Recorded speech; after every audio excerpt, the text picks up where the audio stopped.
Hello everyone, Karmi here, and I'm happy to show you a project that I've been working on for a few months now. This is Missing Moonlight, my Dandy's World AU I've been working on since August. Originally, this AU was called Astro's World, but I changed it to be more original. In this video, I'm gonna show you the rares and the mains, as well as say some little things about them and the lore of this AU. Let's start with the mains, shall we?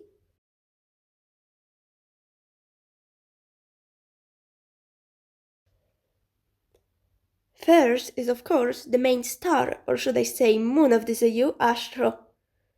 Well, he's the villain, which is pretty obvious. He was tired of Dandy manipulating everyone, manipulating him, so one day he snapped and drank Ichor. And I'm gonna say this now, Ichor works in a different way in this AU, a very different way.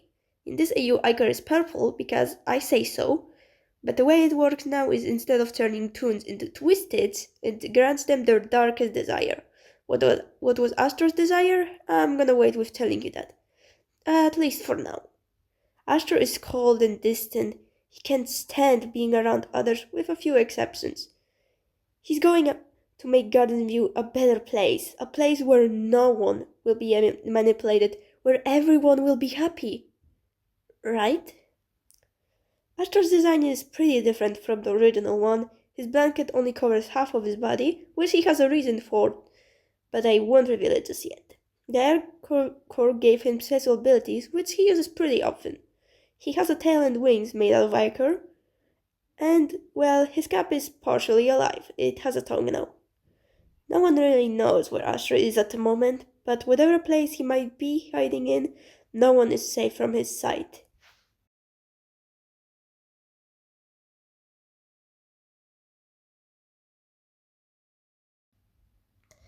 V, well, isn't in the best shape at the moment.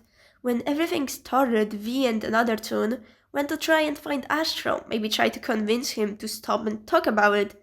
Well, let's just say it didn't end well. Astro ripped out V's jaw and beat her up pretty badly. Though the worst thing that happened was that her memory got wiped out. She doesn't remember a singular thing about the Garden View or the other toons. She mostly wandered around the Garden View trying to survive, though one day she saw someone that seemed familiar to her. She doesn't remember where she knows them though. So she left and continued to walk around, hoping to find something that will help her remember anything. Vi is most of the time confused and nervous. She has trouble moving around, not remembering the place at all. She saw some weird-looking creatures a few times, but she always kept distant from them. Her design is one of my favorite ones I did. The lower half of her face is covered in bandages because, as I mentioned, she doesn't have a jaw anymore. The only way she can communicate is by displaying text on her screen, which is hard since half of it is gone, but she seems to manage. Her left eye is glitching because of the memory wipe. You are probably wondering who is the toon she saw, but I'm gonna leave it for you to guess.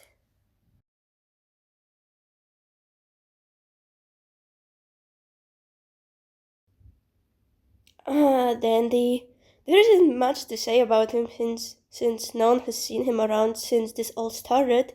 He knows Astra did something to him because he's tired all the time. He can stay conscious for a few hours a day. He barely leaves his sub now, scared Astra might do something to him, or worse, kill him, or whatever he did to Pebble. Dandy is empty. He just doesn't want to intervene in all of the drama anymore. He wishes he treated Astra better. Maybe then all of this wouldn't have happened. Didi's design is an interesting one. He has a sleeping mask, which he doesn't know where he got from, but he doesn't really care. He really just wants to stay alive. Some small parts of his petals were ripped out. He was a bit sad about it at first, but he doesn't really care anymore. Danny isn't in the story of this AU much, but when he appears, you know it's for a reason. Dandy is very paranoid and often has hallucinations or nightmares haunting him, though sometimes he wonders if they are not something more than just his mind messing with him.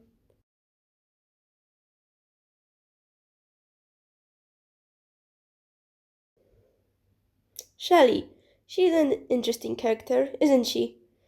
She's, well, a leader.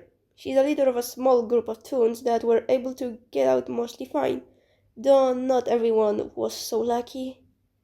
Shelly tries to stay positive most of the time, but even she has her breaking points.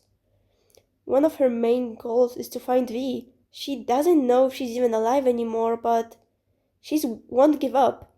She knows V better than anyone. She knows V wouldn't die so easily. Though one day she found a part of V's bow tie. Does this mean V's alive or that she's gone? Shelly isn't sure, but she won't lose hope. She will find V and find a way to stop this and bring Garden View back to normal. She's sure she can do it with her friends by her side. Shelly's design didn't change that much from her original one. Her shell lost a few bits, but she doesn't mind. She has a tail and arm warmers, one of them having a part of V's bow tie sewed to it.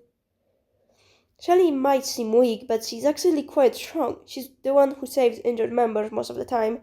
Her leadership skills really help keep this group together. Without her, I don't know what could have happened.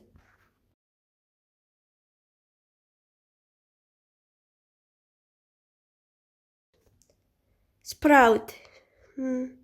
His location is unknown. He disappeared soon after the thing happened. No one has seen him since. The only thing I found was a bit of ichor with a small piece of his hair on the ground. Everyone is worried where he might be, especially Cosmo. I wish I could give you more information, but there's nothing here I can find. The only thing here about his personality is that he's a sweet and kind toon, not scared to offer help for the ones who need it.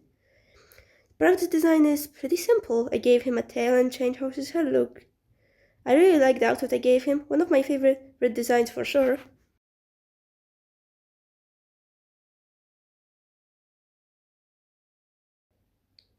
Pebble, Dandy's pet rock. Sadly, he's not himself anymore. Astro got him. Now he's under Astro's control, stuck as a little puppet for him to play with. Pebble doesn't deserve it. You can see it, but behind those eyes, he's very sad. He misses Dandy, his owner. No one knows where he is. Astro hid him, and the others well, and if someone tries to disobey Astro, they get punished. Badly. He saw it with his own eyes. It was terrifying. He doesn't want to see it again. It's too painful to watch. Pebble's design is silly. I made him look more like a dog, gave him a few spots on his body, and as you can see, he's under Astro's control. When you see a moon in a toon's eyes, you are not safe. Run!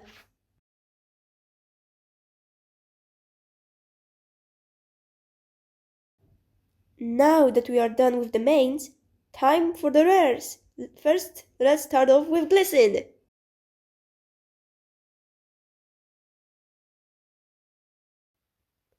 Glisten. He's not the best mentally or physically. He's a part of Shelly's group, though he doesn't get out much.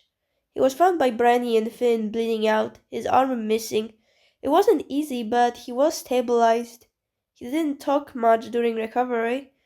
He was a complete opposite of his usual self.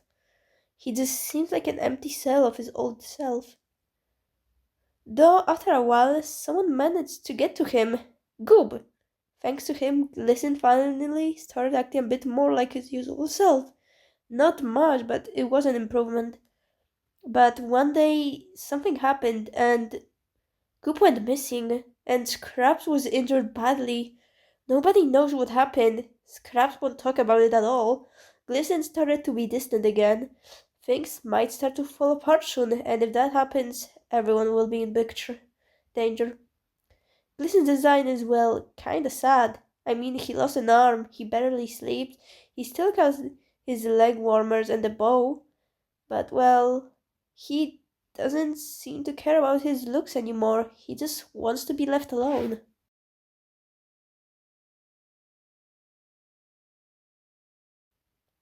Oh, him. Goop isn't in the best situation right now. He was one of the first toons to actually get infected. slowly turning twisted. He can't control one of his arms and it keeps getting worse. His mind is starting to become foggy and he has a hard time getting focused. But he is safe at least for now. But the worst thing is, he hurt his sister. He hurt Scraps. He didn't mean to do it. He tried to stop, but he didn't work. Because of him, Scraps is hurt, or even dead. He doesn't know. He was too scared to come back like this. Too scared that he will hurt someone else. He left, now all alone, trying to find a way to fix himself. He'll come back and apologize to his sister. He can do it. Of course he can. Right?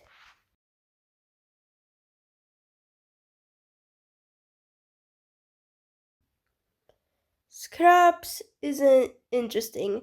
She lost half of her face because of Goob. She doesn't know that Goob was becoming twisted. The two had an argument over the dangerous mission Scrap is going to. Goob was scared. He didn't want to lose her.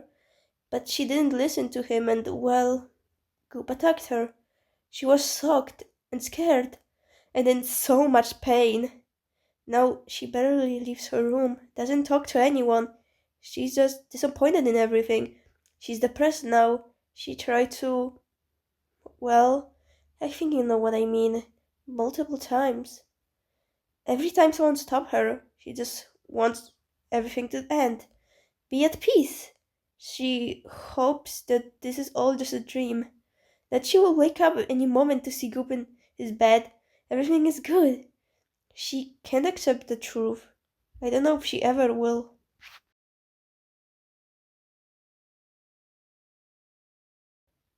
Flutter, sadly, is another one of Astro's puppets. She was in a small group with two other toons, trying to find the others to escape this horrifying place. But at some point, they were found by Astro. They tried to fight him, but it was in vain. One of them was badly injured, another one escaped, and Flutter got taken by Astro. He tortured her, broke her, turned her into his puppet. For her it was even more painful than for Pebble. She was smarter than Pebble, so it was harder to take control of her, which resulted in being hurt both physically and mentally until she finally gave up and let him take over. Now she's just used to catching the survivors and taking them to Astro to turn them into more mindless puppets. Flutter doesn't want to do this, but she doesn't have a choice. She can't control her body anymore.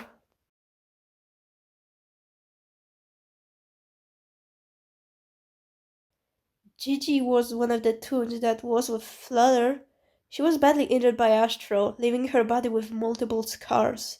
Soon after the attack, she passed out, and when she woke up, she was alone, still badly injured. She stood up with big difficulty and went to find a place to hide for the time being. Thankfully, she was able to find some medical supplies and cover most of her wounds. After a few days, she started going through the floors to find Flutter and the other toon, with no results. Over time, she started feeling like something was wrong with her, but she couldn't put a finger on it, so she just tried to ignore it, at least for now. And that's all the mains and rares. I hope you enjoyed this video and this you. I really enjoy what I have for the story so far and can't wait to show you more of it in the future. If you have any theories, you can write them in the comments. I want to know what ideas you might have. See you in the next video. Bye!